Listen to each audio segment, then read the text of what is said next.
What's up, guys? We're live. Cheeky little Tuesday night Q&A. Thought I'd jump on for a cheeky Q&A for today's vid. Got a few questions pre-loaded up in the inboxes, getting DM'd up in here. Got some loads to drop on you. I don't know why, and it sounds like always starts sounding very sexual.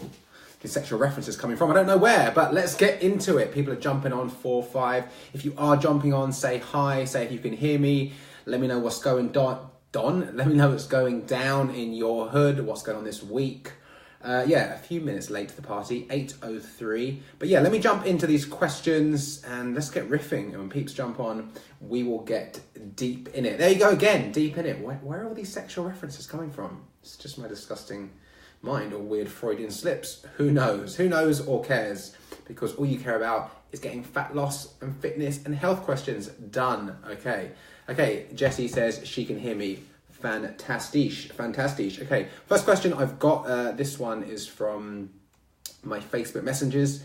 I was just wondering if you know whether intermittent fasting is safe during pregnancy. I'm going to say no, and that's going to be the general consensus on that. I'm sure anyone that you're going to speak to in the health arena will say no as well. To be honest, I'm going to go with no because obviously the health of your baby is the most important thing at this time.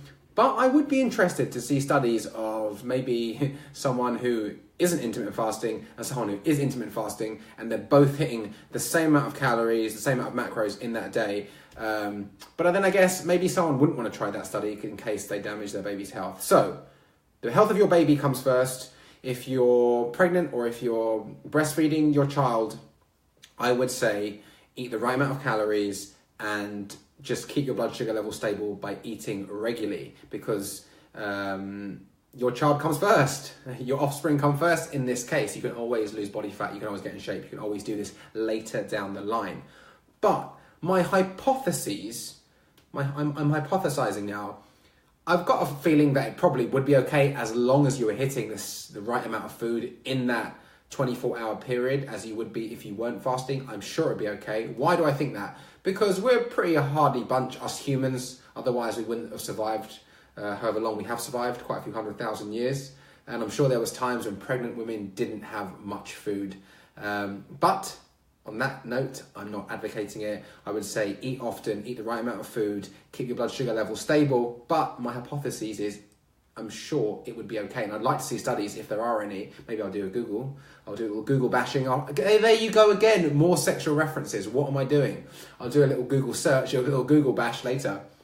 And maybe I'll see if there is any studies of fasting pregnant women versus fasting non-fasted women, and see if there is any inaccuracies in the data, in the comparisons. But yeah, for now, ignore that. Focus on being the healthiest pregnant woman you can be. Give your child lots of nutrients, minerals and vitamins, and then when you've had your baby, you finish breastfeeding or whatever, then you can get to fasting and tracking macros, all that good stuff. Second question is about supplements. Should I take creatine to build muscle, and how much? And this is from a fella. Yeah, you can take creatine. I'd say it's probably one of the supplements which is kind of legit. How much should you take? You're going to hear a few mixed messages on this. You'll hear about creatine loading. You'll hear about maybe, 0.3 grams per kilo of body weight. I would say, as a rule of thumb, take at least 3 grams, about 5 grams a day, and you're good. So a teaspoon of creatine any time of the day. Doesn't need to be pre or post workout or intra workout, whatever. Any time of the day, get some creatine. It has been shown to work to increase strength and power, and in turn build muscle. So I haven't been on creatine for a while, and you know what? I think I'm going to get some and get back on it, because maybe I'm placebo effect, but I always felt strong when I was taking creatine, and I just have fallen out of whack with it in the last couple of years. Not because I think there's anything bad with it, just because I haven't been ordering it. So I think I'm going to put an order of creatine in and start getting back on that in 2018. But yeah, 5 grams a day, teaspoon with some water, or in anything, in a smoothie. You can chuck it in a shaker with anything you want and mix it up. Pretty tasteless. Creatine monohydrate, you will be good. And actually, on that topic, I've been getting a lot of questions on supplements in general. Not a lot, but quite a few ask me about weight gainers, protein shakes, and obviously now creatine. Supplements, again, are always going to be the supplementation to the main part of your diet, obviously. So addressing your nutrition, addressing your calories and macros are going to be the most important thing. But if you think that a supplement can benefit you and you've heard some buzz online, I'd say head over to examine.com. It's an independent website that has loads of independent, unbiased reviews on stuff like creatine, whey protein, glutamine, whatever, pick something off the top of your head and they'll have something on it. And they'll give you the lowdown on it and say if it's worth it, if it's not worth it. And they're not trying to sell you anything, which is nice, obviously, because a lot of the time you are getting bombarded with ads and shit. So check out www.examine.com for all your unbiased supplement reviews. Now, if you do feel like you found XYZ formula or whatever, or some pill or liquid or whatever, and you think it might help you in a certain goal, go examine it first. Go to Examine, go to other online sources, see reviews, and then maybe order some and try it out, because experience is king. I always try and hammer this home. Is that more sexual references? Experience is king. Getting that rubber on the road is king. You can hear people talk all day long, and that's what I say. If you hear me talk about macros, calories, tracking your intake, strength training, resistance training, it might sound good in theory, but who knows until you go and put that into practice. So believe no one, including me. Take what you hear, take theories, and then go and try to try them out. Try and smash those myths and see if they stand up in court or not. The good thing about tracking macros and calories and strength training is, resistance training, that it does stand up in court. A lot of people getting results, including myself and my clients for many years. So yeah, I would say always go and do your research on supplements, maybe order some and use them and see if you get any benefits. And if you see benefits from using it, cool, carry on using it. If you don't see any benefits, discard that shit. But that's my take on it. 10 online, if you haven't hit like, you can hit like. 10 online's, 9 online is, here's another thing, I'm going to have a little rant. Facebook have got algorithms that crush your organic reach. For example, I've got like 10,500 people on my page, but only 8 people on a live video. And that's because they're not pushing the algorithm. So engagement does help. So a little like, share, love, all that good stuff helps me out a bit. So if you are enjoying the content, the old contento, you can hit a like button. Yes, Sanj, bruh. Sanj is saying, likely to be eating and drinking a lot over the next week and a half. Any tips on not going overboard? Fasting, mate, fasting. So it's Christmas time, we've got parties, we've got family get-togethers, there's mince pies, there's chocolates, there's alcohol. Everyone's going to get lit. And many of my clients have emailed me and be like, listen, I'm going to cruise along for maintenance. And I'm suggesting this too. Like, try and maintain, like, who's really going to be in a deficit? Unless you've got no family or friends, who's really going to be rocking a deficit for most of this December, especially as we head into this last week where Christmas is upon us. So my vibe on this is, try and maintain, be active, get your 10,000 steps in, go to the gym, especially if you've got time off work, and fast until much later in the day. Save those calories and macros up until party time, right? Until the times you're going out with your friends, family, you've got dinners, maybe in the evening. For example, we've got a family get together on the 23rd, aunties, uncles, nephews and nieces, all that stuff. And of course I'm not going to be tracking macros, and of course I'm going to be blowing my calories and macros out the water. But what am I going to do? I'm going to definitely fast until, I think that kicks off like mid-afternoon, until then, right? So I'll overeat there a bit, no damage really done, but I haven't been having obviously breakfast or ingesting unneeded calories, because I'm definitely going to have a huge intake there, even if I had to do like a long fast before then. So fasting is a great tool when you're out of your usual routine. That works well for holidays. That works well if you're, traveling for work, and that works well for stuff like Christmas. And I would say push that first meal back. If you're not fasting already, check out intermittent fasting. I've got about 1 million videos on this page on my YouTube channel. I talk about it a lot on other Facebook Live videos. Intermittent fasting is a great way to calorie control along with other tag-along health benefits. Bit tongue-tied today. So yeah, intermittent fasting is great, but if you want to extend that fast even longer, if you have an event coming up, save those calories, save those macros, that currency, because that's what it really is, the amount of currency you can spend in that day. Save that up till the event or the festive times that you're having, probably more in the evening when social events carry on with alcohol, that would be my tip. If you do have a few days where you go overboard, which I think we all will, write it off, not the end of the world, right? You're not going to get fat by eating 1 or 2 days over your calorie maintenance, and you're not going to get skinny and slim by eating 1 or 2 days under your calorie maintenance, okay? Things take time, things happen over a period with consistency, with a compound effect, right? Just like saving. You put a £5 away once a week, or twice, once every week for a few weeks. So what, you got 15 quid. But you do that for weeks and weeks and weeks and months and years, you've got a stash. I'm not really good at maths, so I can't calculate all that in my head. But you get the point. Things happen over a compounding effect over a period of time. So a few days of overeating isn't the end of the world. Try and implement intermittent fasting on the days you're going to have those big high calorie days, on those festive events, and drink lots of water. And also, again, eat to enhance the environment. So if you're at your family's and they have an amazing dish that you never get to have much, like you live in London, and for example, when you've gone to Manchester, you live in Manchester, you're from Manchester, but you're in London working, and you go back home and you have some of your mum's cooking, God, don't turn it down to try and stay in your calorie deficit. Like, enjoy the food. Come on, we're here to enjoy ourselves. We're here to live.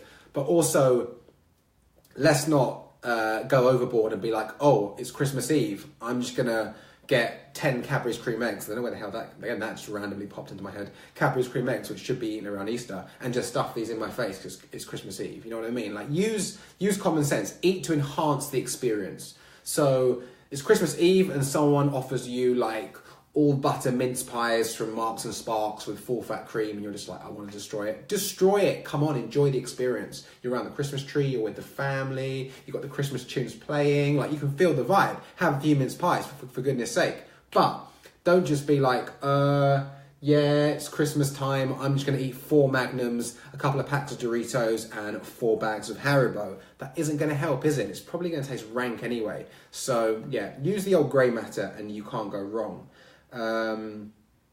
Laura says, hi Matt, could you please explain the science behind higher reps versus heavy weights? I usually do 3 sets of 10 with a heavier last set, but my PT said to me today I should be doing sets of 4 reps with much heavier weight. It depends. Like, I'd say if you're watching me and you're not a strength or performance athlete, you don't really need to be doing strength work, which is lower reps, which is like 6 reps and under. That isn't going to relate to you. If you just want to get lean, strip body fat, maintain muscle mass, I'd say anywhere between the 8 to 12 rep range is where you want to be. Anything below 8 reps, it's not really going to benefit you. I mean, you could go, if you want to get heavier, maybe if you're like, right, I've got in good shape and now I want to increase my squat, my bench press, yes, you can drop it down to lower reps. But the average person watching me isn't a strength athlete, isn't a competitive athlete that needs to increase their vertical jump or their 30-yard dash or their 100-meter sprint. So really, for average fitness, which is, not average fitness, but, general fitness, you want to be hitting the gym 3 to 4 times a week, preferably definitely doing resistance training and hitting those bigger compound lifts like squats, benching, pushing, pulling, lunging, deadlifting. But really, going for low reps, 6, 5 and under, I don't think you need to do that.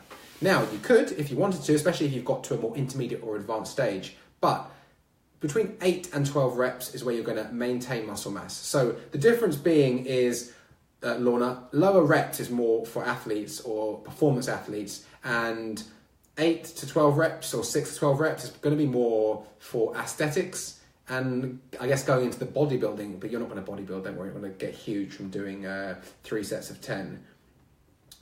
You're also saying that you're doing heavier last set. I would say flip that. If you want to do a heavy set, do that as one of your first sets because you're fresh, right? Your CNS is fresh.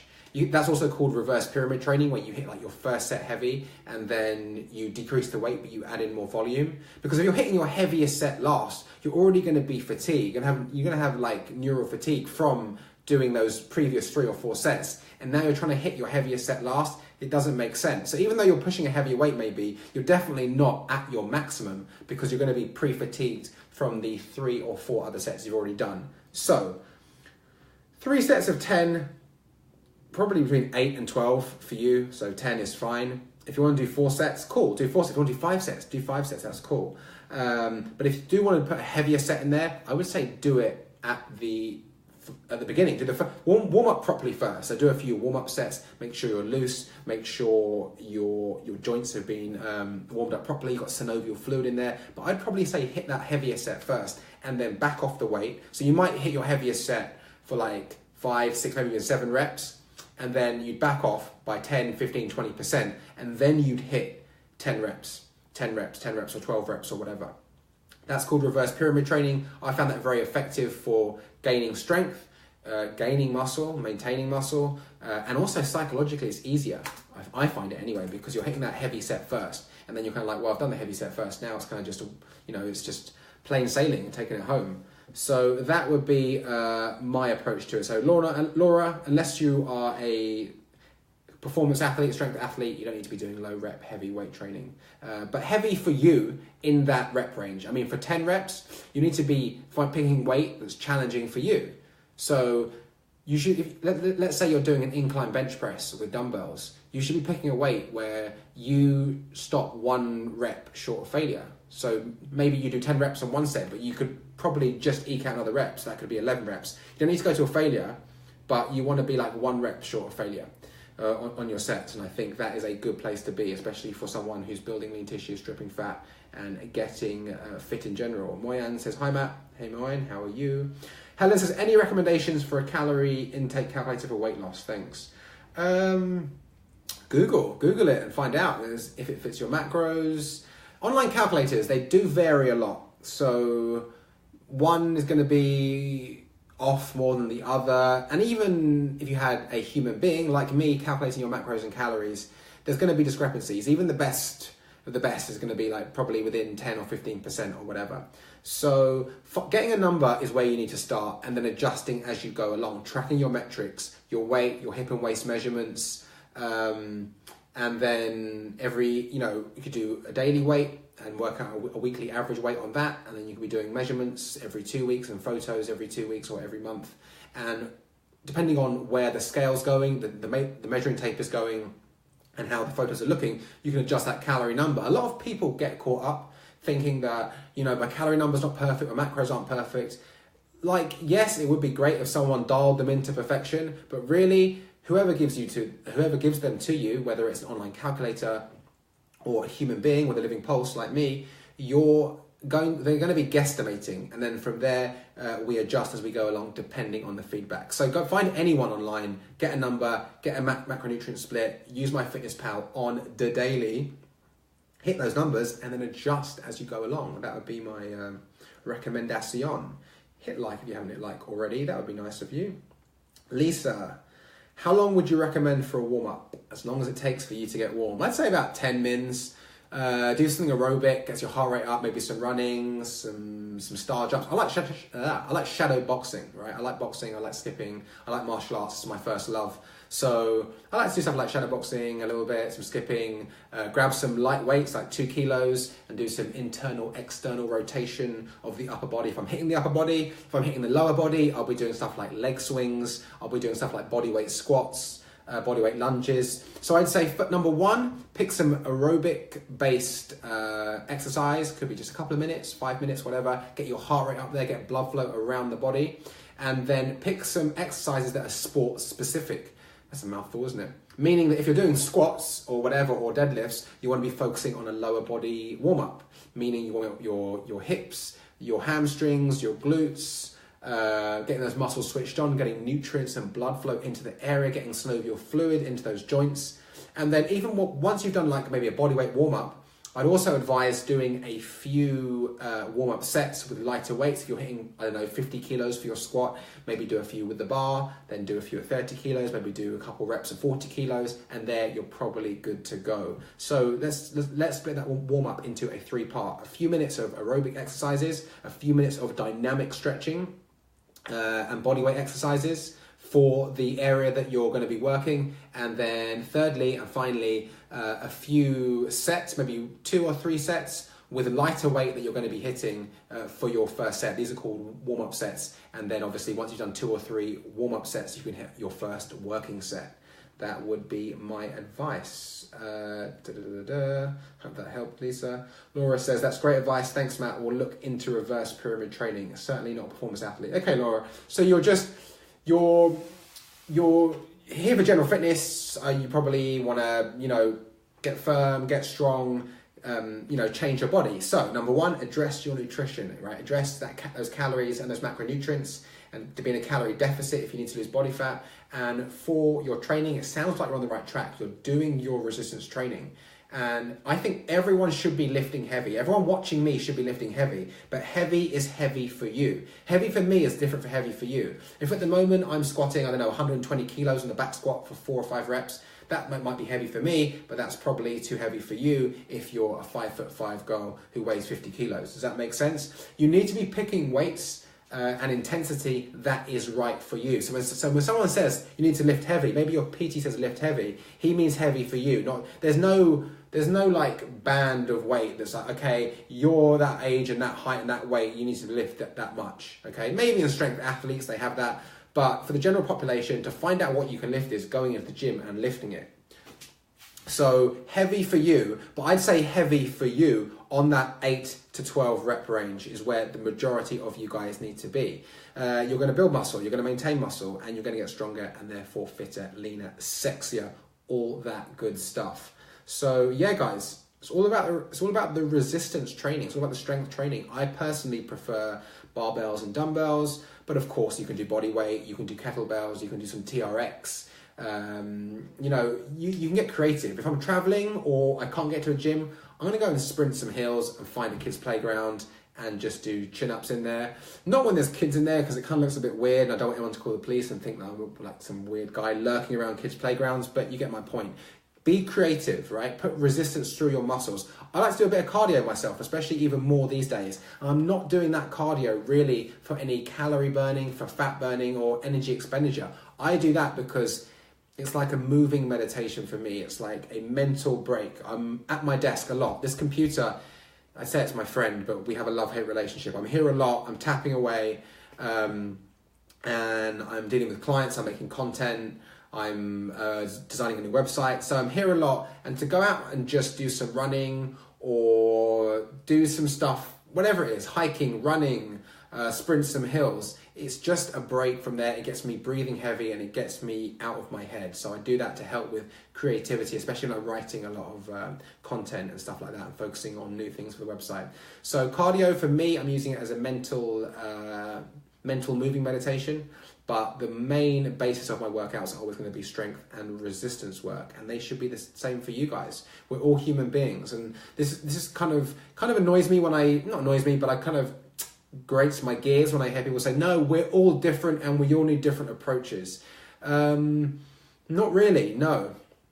When it comes to getting in shape, we need to be addressing our calories and macronutrients. Don't believe the bullshit that hormones control your fat loss and your weight loss. Now, are there times when these can affect it to an extent? Yeah, of course.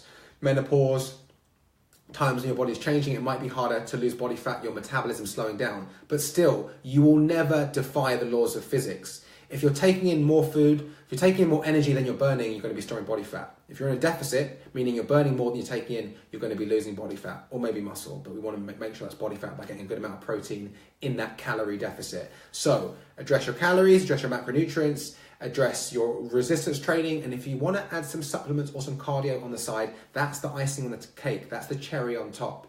But we all need pretty much the same approach. Of course, there's not one cookie cutter approach, meaning that some of my clients are performing athletes, like fighters, strength athletes, power athletes, and some of my clients are stay-at-home mums, right, who haven't got much time to work out and they can only fit in a 30-minute bodyweight workout 3 times a week. Of course, there's going to be no cookie cutter approach in that sense, but in the sense that there's going to be overlaps. There's going to be overlaps with the strength athlete and overlaps with the stay-at-home mum. How?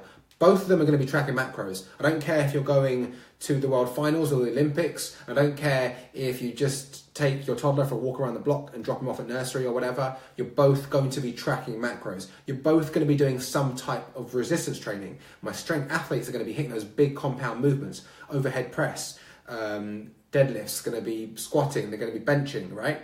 and my stay-at-home mums are still going to be doing press-ups. They're going to be doing pulling with dumbbells or bands. They're still going to be hitting the similar type of movements, right? Even though someone might be benching 100 kilos, some might be doing a push-up, they're still working the chest. They're still working the triceps. They're still working the deltoids. So there's going to be no cookie-cutter approach when it comes to every single person, of course not. But there's definitely going to be overlaps. And we're all humans, we all respond well to calories, macros, and resistance training. That should be the basis of your approach to either losing body fat, maintaining your current composition, or gaining muscle. It's all part of the same puzzle, but obviously there's a few more nuances when we get deep into it. So deep into it, more sexual references, I don't know.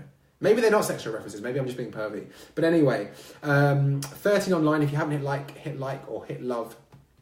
Another question that I got is, can you talk more about the reasons for these cold showers? So for the last 3 months, I've been doing cold therapy. Well, actually, I've been on cold therapy for quite a while, but before I was doing a mix of hot and cold therapy. I lived in Asia for a long time, so I used to go to the Japanese onsen. Japanese onsen is kind of like a Turkish baths. You have steam rooms, you have boiling hot, like jacuzzis, and then you have like a plunge pool, which is freezing. And I used to do back and forth, which was cool, and definitely created that vascular massage. I used to feel great after that.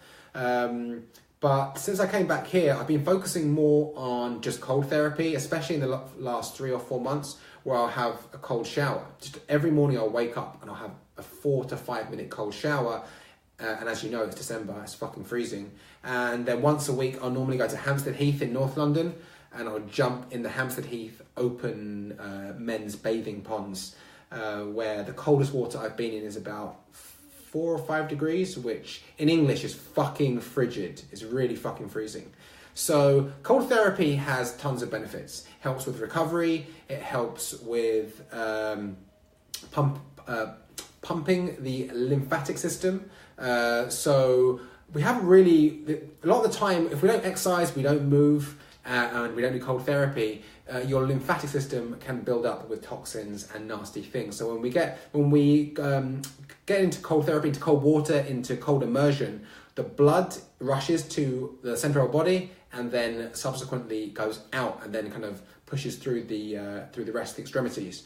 So it's great for recovery as well. Like a vascular massage, so the blood's like getting pulled in and then pushed out. It's also good for recovery. There's loads of physical benefits, but really the main benefit that I find from doing it is the mental benefits. It's like, it's fucking tough. It's really fucking hard to jump in cold water. Anyone can dunk in cold water and get out, but get into like an ice bath or get into a freezing cold lake when it's 4 degrees and it's -1 outside and there's ice on the lake and it's been snowing. Get in that cold lake and stay there for 5 minutes. That is like someone's got a blowtorch on your skin. It's not even like it's like cold water. It feels like hot water. When you get in that water, it feels like it's hot. It's so cold, it feels hot. Probably I'm not making any sense here, and you're thinking, what the fuck does he mean? But the water is so cold, it feels like it's burning you. And it's not. It's actually doing a lot of goodness. But it's a mental workout to get in that water and stay there. And what I feel with doing that, every morning I get up, and it's in a weird way, I look forward to my cold shower. Another way, I'm like, no, why am I doing this? But once I get in that cold shower, and after 30 seconds, 45 seconds, I love it. I'm in the mix. And I also take that mindset forward. Like if I can stand in a cold shower for 4 or 5 minutes every single morning, I can do anything. Like when work gets hard, I'm like, I want to have a break. No, fuck that. Yeah, obviously I have a break here and there. But if I'm in the middle of doing something, I'm going to complete that task. If I can get in a cold shower, I can complete this task. If I can jump in a cold lake for 5 minutes when it's freezing and everyone's still in bed, I can for sure go and get this workout in the gym. So number one, you have the physical aspects, which helps with recovery, increased testosterone for guys as well, pumping the lymphatic system and helping pump out any toxins to be taken away. And you also have the mental benefits, which I think are probably even more important, which is just like cultivating tenacity, grit, determination, mental toughness, mental fortitude. Many people are weak these days. Many people are weak. They just they chill on social media and they just overeat in food and they don't move much and they sit by a radiator all day. And this creates a weak, sick body, right? This is not how our ancestors lived. Now, of course, enjoy the home comforts. I live somewhere with heating. I like to have hot showers. I have a hot shower at night time. But in the morning, I'm having a cold shower. Once a week, I'm jumping in a cold lake. and it's helping me mentally, it's helping me physically. On the other side, not the other side, but in combination with the cold therapy is the Wim Hof method, which is designed by a guy called Wim Hof. He's this crazy Dutch guy, aka the Iceman from Holland. I went to his seminar in London back in end of October, like 2 months ago now. And he teaches cold therapy in conjunction with some breathing techniques. And these are kind of like yoga breathing techniques, and I do these every morning too. I'm not going to explain how to do them here, but a quick overrun is going to be like you do 30 real deep breaths. You basically hyperventilate, which sounds really weird, but it's actually really good. And you trigger your adrenal glands, right? You fire off adrenaline in a good way, and I do this like 3 or 4 rounds of that. And on the last round, you hold your breath. We actually hold the breath at the end of each round, but on the last one, you hold it. And I'm not joking. I get a high off doing it. And many people report this. It triggers something in your physiology. It triggers something in your hypothalamus, which is part of your brain. And it feels like taking drugs. It feels amazing. So if you're interested in the Wim Hof method, Google Wim Hof method. Go on YouTube, watch the Vice documentary. It's great. The Wim Hof method is great for stuff like anxiety, depression, nervousness, focus. So I normally do in the morning I'll do my Wim Hof breathing, I'll do a cold shower, and then in the evening before bed I'll just do normal meditation. I've been using an app called Inscape at the moment, which is really cool, and they have a 2-week free trial, so maybe check it out. But I'll just do some sitting meditation, try and focus on my breath, pull my awareness back if it starts wandering off, because it will. When you're trying to meditate, your awareness will wander off at times. But that's kind of my mental and physical aspects at the moment. Wim Hof method in the morning, breathing, cold shower. I'll obviously work out normally 5 or 6 times a week, and then at night time before bed I'll do at least 10 to 20 minutes of meditation and visualization and stuff like that. And I think that, you know, a healthy body and, you know, a sound, healthy mind go hand in hand. And basically, like, my whole vibe is enjoying life, right? You're here to enjoy life, you're here to have fun, you're here to collaborate with other people and having a cool, happy life. And how do you do that? You have a healthy frame, you have a healthy vessel. And one way you do that is through tracking your calories and macros and going to the gym often. Another way through doing that is getting out your comfort zone, doing things that scare you, stuff like having a cold shower, jumping in an ice cold lake. So that's my philosophy on life. At the moment, I'm teaching more, obviously, the nutrition side and the strength and training and resistance side. But I like all types of self-development, and I like having fun, and I like enjoying life. And I think to enjoy life to the maximum, to your potential, you want to have a good, strong, functional body, and you want to have a sound mind. Does it mean your body is never going to have any issues? No, because that's life. You might have the odd injury, you might get sick sometimes, you might not be feeling amazing, because that's life. Are you always gonna, if you start meditating or start doing the Wim Hof method, will you never ever feel down again? No, of course not. Yeah, you might feel down a bit.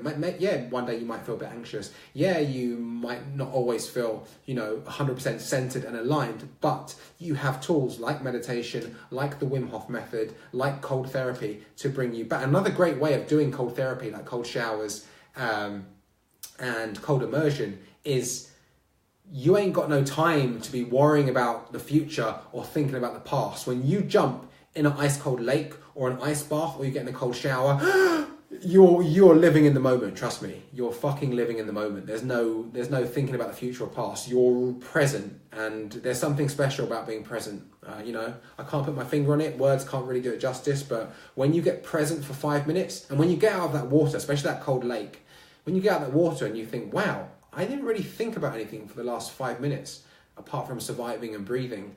That's a special quality. That's a special time you had with yourself. Because really, when was the last 5 minutes you had a break from thinking about work, what you've got to do, that issue in your life, that thing to tackle, the kids, the Christmas presents, the mortgage, the tax, blah, blah, blah, blah, blah. You know what I mean? Our mind, our brain is on overload. So by having that kind of solace through meditation, through cold therapy, through Wim Hof breathing, it's kind of priceless. And guess what? It's all free. It's all free. So take my philosophy on board if you like, or cherry pick things that you think that you like and let's try out, and let me know how you think. If you guys need any more help, DM me, email me. I'm passionate about this stuff. I like to help people out. I like to see people become better, stronger, more evolved versions of themselves, because that's what this life is all about, right? What else are we here for?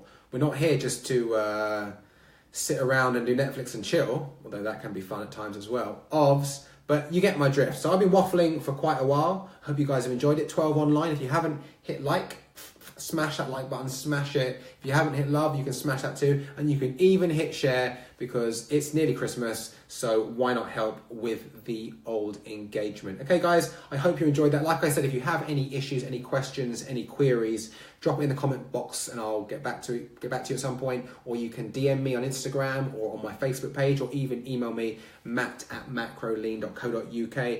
And I think I'll do another Facebook Live on the weekend. Christmas Eve? Who knows? We'll see. Anyway, have a great night and I'll catch you soon. Peace out.